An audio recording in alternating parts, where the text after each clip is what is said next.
I'm Stumpy Nubs, and welcome to another edition of Behind the Sawdust, where we give you the latest in woodworking news, tips, and tools. This episode is sponsored by Rockler Woodworking and Hardware, by Clearview Cyclones, and by Trend Routing Technology.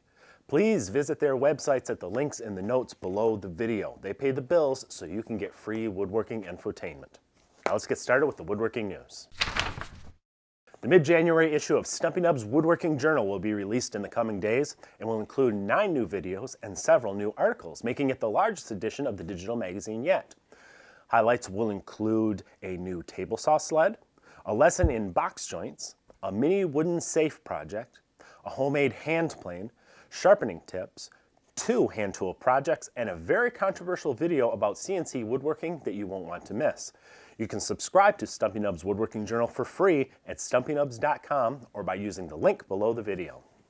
Popular Woodworking magazine has a new online editor with 10 fingers and an unconfirmed number of toes. John Russellberg recently introduced himself by reminiscing about his time in a shaker reproduction shop that had a very strict policy concerning how the fingers should never leave the hand. He also learned to love woodworking but hate melamine during his time as a professional cabinet maker. If you'd like to wish him success, chat about woodworking, or just tell him how much you love Stumpy Nubs, you'll find his email address in the show notes below the video. The woodworking shows returned this weekend. The first of 13 cities on the schedule was Baltimore at the Maryland State Fairgrounds Cow Palace. That's right, it's at the Cow Palace. The 3 days were sure to include much more woodworking education than cows, especially considering the all-star lineup of speakers that included Glenn Huey, Chuck Bender, and Miss Makita. Bosch has turned the tables on miter saws. They've recently released a new 12-inch sliding compound saw with a front-mounted lever for adjusting the saw's tilt or bevel angle. Previously, miter saws required you to reach around behind the unit to adjust the bevel, while only the miter angle could be adjusted from the front. Woodworkers with short, chubby arms are sure to love this new innovation, which retails for $549. Graham Hayden and Tom Iovino have joined the Stumpy Nubs Woodworking Journal team. The 2 well-known woodworking bloggers will be contributing videos and articles to future issues of the online Woodworking Journal, selected from their own websites.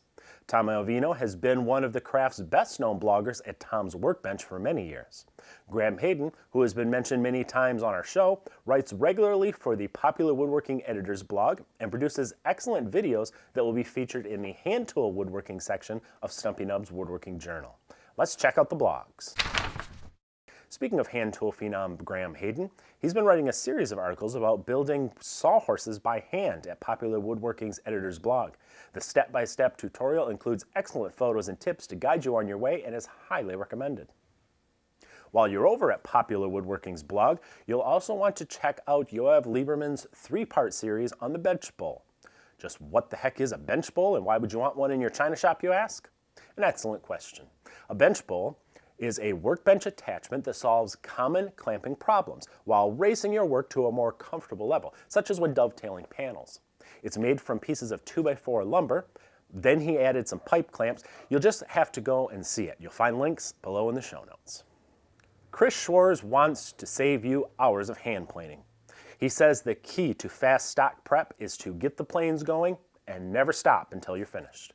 And that means jointing, planing, and smoothing all at the same time. If that sounds exhausting, you should read his carefully thought out reasoning at the link in the show notes.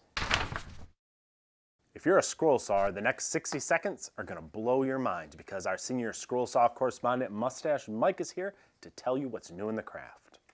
Vote now, people. The Scroll Saw Woodworking and Crafts People's Choice Awards are going on now, and the finalists are awaiting your vote to decide who will rule the scroll saw universe for the coming year.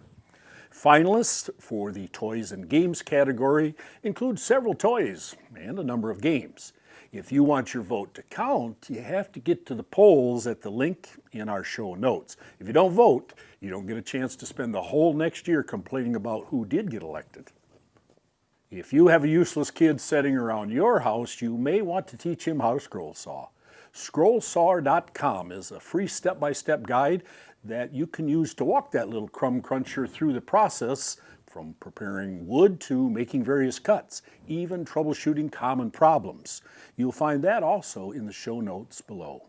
If you're a wood turner, the next 60 seconds are going to blow your mind because our senior wood turning correspondent Mustache Mike is on hand to tell us what's new in the craft. There is a magical place in France where wooden spinning tops and whistles are still made by hand. And it's been featured in the well-produced video, which promises nearly 4 minutes of fun for all ages. Now, I don't want to give the thing away, but it involves an antique belt-driven lathe, some wood, and a Frenchman with a paintbrush. You'll certainly want to check this one out. Woodworkers and wood turners alike will want to read Eric Meyer's Guide to Drying Wood at Home, found in wooddatabase.com. It's full of practical tips to avoid common mistakes that can cost you a lot of valuable stock. It says that you should use proper stacking techniques, avoid juvenile wood, branches or leaning trees, stay away from knots, and handle the spiral and interlock grain with care. For more details, visit the link in the show notes below. They say that cleanliness is next to godliness, but who are they, and why should we believe what they say? Is a clean bench really that important? How often do you stop to sweep up your work area and put away your tools during a project? This is a good subject for a debate segment we like to call Point Counterpoint. I never stop woodworking to clean up my bench. I come into the shop to make something, not do a lot of chores. I like to clean up between each phase of a project. I hate a cluttered bench as much as I hate his mustache. Starting already, hey? Well, I think you're full of it. It took us, a half hour to clean the bench up so we could film this show? Maybe you should clean out your ears. I said I choose specific times to clean. Like after I dimension my stock, I'll straighten things up before I move on to assembly, and again before finishing. It just makes sense. What does make sense is getting the project finished, not messing around with a broom or a dustpan. Besides, if you leave a lot of shavings on the floor, that's some extra padding for those chubby little feet of yours. But a clean work area is also a safe work area. And even if you do have an accident, it'll be way easier to pick up a finger off the floor if it's not lost in a pile of sawdust. I cut off one finger, and you never let me live it down. It was my finger. It's neither here nor there. I do the woodworking, you do the cleaning.